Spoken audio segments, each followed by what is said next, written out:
Orang Islam tertipu. Bukan 5 waktu, tapi hanya 3 waktu, sholat sesuai Al-Quran. Assalamualaikum Kiai. Jika Anda mampu menunjukkan waktu sholat di dalam Al-Quran itu sebanyak 5 kali, maka saya akan mengikuti Anda. Tetapi jika Anda tidak mampu menunjukkannya, maka Anda harus ikut saya, yaitu melaksanakan sholat sehari dan semalam cukup 3 kali saja.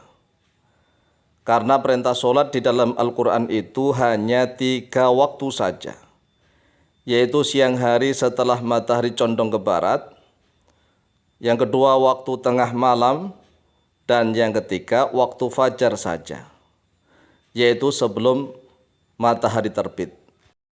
Karena dalilnya di dalam Al-Quran sudah sangat jelas, yaitu pada surat Al-Isra ayat yang ke-78. Allah Ta'ala berfirman, A'udzubillahi minasyaitonirrajim, Aqimis sholata lituluqi syamsi ila ghasaqil laili wa qur'anal fajr. Inna qur'anal fajri kana masyhuda. Yang artinya, dirikanlah sholat dari sesudah matahari tergelincir sampai gelap malam, dan dirikanlah pula sholat subuh. Sesungguhnya sholat subuh itu disaksikan oleh para malaikat. Sekarang silahkan Kiai tunjukkan waktu sholat yang katanya 5 waktu di dalam Al-Quran. Jangan pakai hadis-hadis, karena kami menolak semua hadis. Waalaikumsalam warahmatullahi wabarakatuh. Baik. Bismillah walhamdulillah. Wassalatu wassalamu ala rasulillah Sayyidina wa maulana Muhammad ibn Abdillah wa ala alihi wa sahbihi wa mawalah wa la hawla wa la quwata illa billah, amma ba'd. Fa'lamu rahimakumullah. Ketahuilah wahai saudaraku, bahwa syariat Islam itu selain Al-Quran adalah sunnah-sunnah Nabi. Jadi Al-Quranul Karim kemudian dijelaskan dengan sunnah-sunnah Nabi. Tetapi okelah, karena saudara belum mau menerima hadis, sekarang kami jawab. Saudara ini aneh, mengaku menolak semua hadis, tetapi saudara memakai Al-Quran terjemah. Coba renungkan dulu. Saudara mengaku menolak semua hadis, tapi saudara memakai Al-Quran terjemah. Kira-kira dari mana Al-Quran terjemahan itu? Perhatikan ayat Al-Quran yang saudara fahami dari Al-Quran terjemah itu. A'udzubillahi minasyaitonirrajim. Aqimis sholata lituluqi syamsi ila ghasaqil laili wa qur'anal fajr. Inna qur'anal fajri kana masyhuda. Terjemahan yang Anda pakai, kami turunkan dulu. Dirikanlah sholat dari sesudah matahari tergelincir sampai gelap malam, dan dirikanlah pula sholat subuh. Nah, ini ada sholat subuh, padahal di dalam ayat itu nggak ada sholat subuh, adanya Quran al-Fajr. Ya, nanti kita akan jelaskan satu-satu. Dan dirikanlah pula sholat subuh. Coba perhatikan ayatnya, ada nggak sholat subuh? Nggak ada situ. Sesungguhnya sholat subuh itu disaksikan oleh para malaikat. Di dalam Al-Qurannya aja nggak para malaikat, nggak ada. Inna Qur'an al-Fajri kana masyhuda. Masyhuda saja, nggak ada siapa yang menyaksikan. Mertuanya atau pacarnya atau para malaikat, nggak ada di situ. Ya, kami tegaskan bahwa terjemahan saudara itu salah, karena Al-Quran terjemah itu kurang tepat. Coba mari perhatikan, kita terjemah satu-satu per lafaz. A'udzubillahi minasyaitonirrajim. Bismillahirrahmanirrahim. Aqimis sholata. Aqim, dirikanlah oleh engkau. Lafaz aqim ini adalah fi'lu amrin, kata kerja perintah. Dari fi'il madhinya aqama yuqimu iqamatan, fi'il amarnya aqim.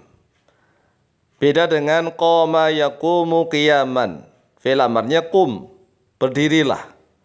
Kalau berdirilah ya berarti udah berdiri, dia lazim tidak muta'addi. Tetapi kalau aqim muta'addi, ada sesuatu yang harus didirikan.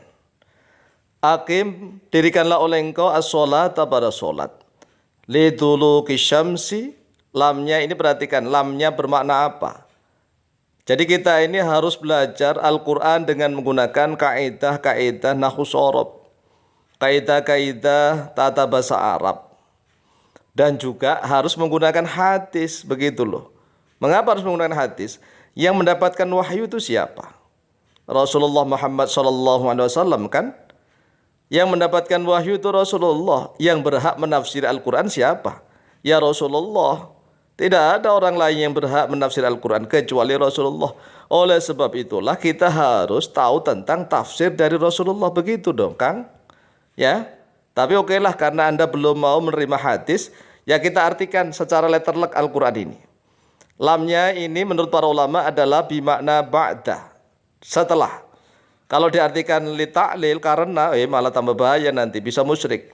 Masa dirikan setelah sholat karena condongnya matahari. Bukan bimakna ta'lil, juga bukan bermakna lil milki. Bukan li ta'diyah, pada, begitu kan.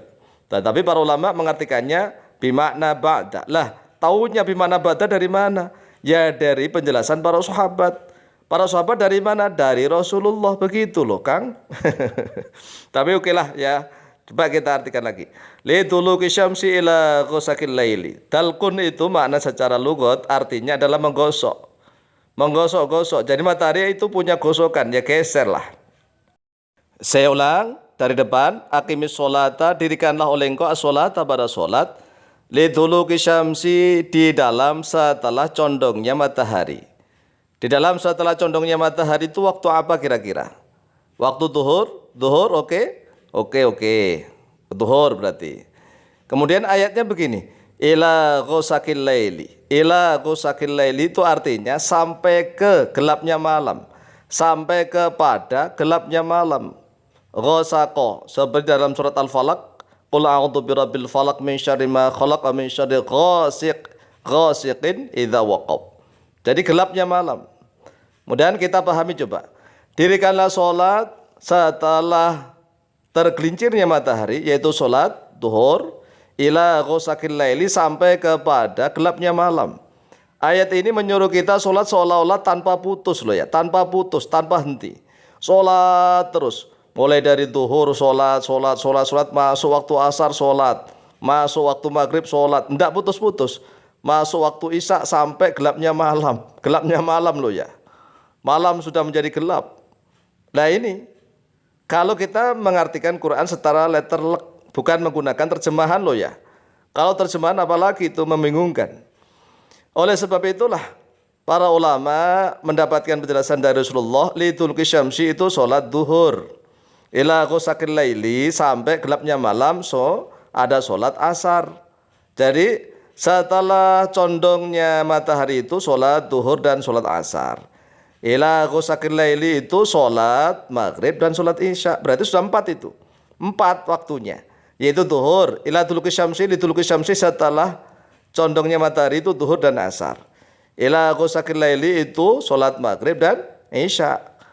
Wa Qur'an al-fajri, dan pada bacaan fajar. Nah, secara letterlek lugutnya begitu. Dan pada bacaan fajar. Cuman kalau Quran di sini diartikan bacaan tidak mungkin, karena apa? Ayat yang pertama berbunyi akim. Akim, dirikanlah. Nggak mungkin mendirikan bacaan. Ya bermakna sholat, berarti Quran di situ bermakna sholat. Dan dirikanlah sholat fajar. Akimi sholat al-fajri, gitu artinya. Sholat fajar yaitu sholat subuh. Makanya ada ustadz-ustadz itu yang kurang paham, kadang-kadang ada sholat qobliyah fajar sendiri, ada sholat sebelum subuh sendiri. Jadi ada sholat fajar sendiri, ada sholat qobliyah subuh sendiri, itu salah. Salah ya. Yang dimaksudkan fajar ya subuh. Nama subuh itu macam-macam ya, nanti kita terangkan sendirilah. Ada fajar, ada ghoda, ada subuh dan lain-lain. Ini sudah 5 Kang ya. Liduluki syamsi itu sholat duhur dan asar. Ila ghosakil laili itu maghrib dan isya, udah 4. Wa Qur'an al-fajri, dan Qur'an al-fajr yaitu sholat subuh, sudah 5. Inna Qur'an al-fajri kana masyhuda. Sesungguhnya sholat subuh yaitu dipersaksikan oleh para malaikat. Perhatikan, di dalam ayat itu tidak ada keterangan siapa yang menyaksikan. Tetapi saudara memaknai, mengartikan bahwa disaksikan oleh para malaikat. Berarti itu saudara sudah menggunakan hadis. Karena memang hadisnya, penjelasannya yang menyaksikan adalah para malaikat, ya. Anda, saudara ini mengatakan menolak hadis, tapi ternyata saudara sudah menerima hadis. Jadi yang menyaksikan itu para malaikat. Itulah keterangan hadis dari Rasulullah SAW. Kemudian saya ingatkan lagi, jangan hanya berdalil dengan menggunakan surat Al-Isra ayat yang ke-78. Karena Al-Quran ini kan banyak sekali ayatnya. Anda, saudara harus bisa melihat dalam surat Hud ayat yang ke-114. Surat Hud ayat 114. A'udzubillahi minasyaitonirrajim. Wa aqimis sholata tarafayin nahari wa zulafam minal laili. Wa aqim dan dirikanlah oleh engkau as-sholata pada sholat tarafayin nahari itu dua ujung siang. Dua ujung siang bisa bermakna subuh dan asar. Bisa bermakna subuh dan maghrib, ya. Karena dua ujung siang. Dua ujung siang. Bisa pagi dan sore atau bisa pagi dan petang.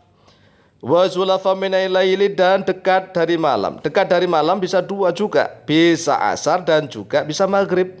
Karena asar itu kan mendekati malam. Dan maghrib juga sudah masuk malam. Begitu. Innal hasanati sesungguhnya beberapa kebaikan yudhibna. Yaitu mampu menghilangkan, menghapus oleh hasanat. As-sayyiati pada beberapa keburukan. Dzalika bermula itu dzikra yaitu peringatan lidzakirina bagi orang-orang yang berzikir yang selalu ingat kepada Allah. Jadi jelas di dalam Al-Quran sendiri waktu sholat itu ada 5 waktu, ya. Jelas kan? Jelas. Karena duluk di situ bermakna zuhur dan asar. Li duluki syamsi. Kemudian ila ghuslikil laili itu bermakna maghrib dan isya. Wa Qur'an al-fajri bermakna sholat subuh. Dan diperkuat di dalam surat Hud ayat yang ke-114, ya. Wallahu ta'ala a'lamu biswab.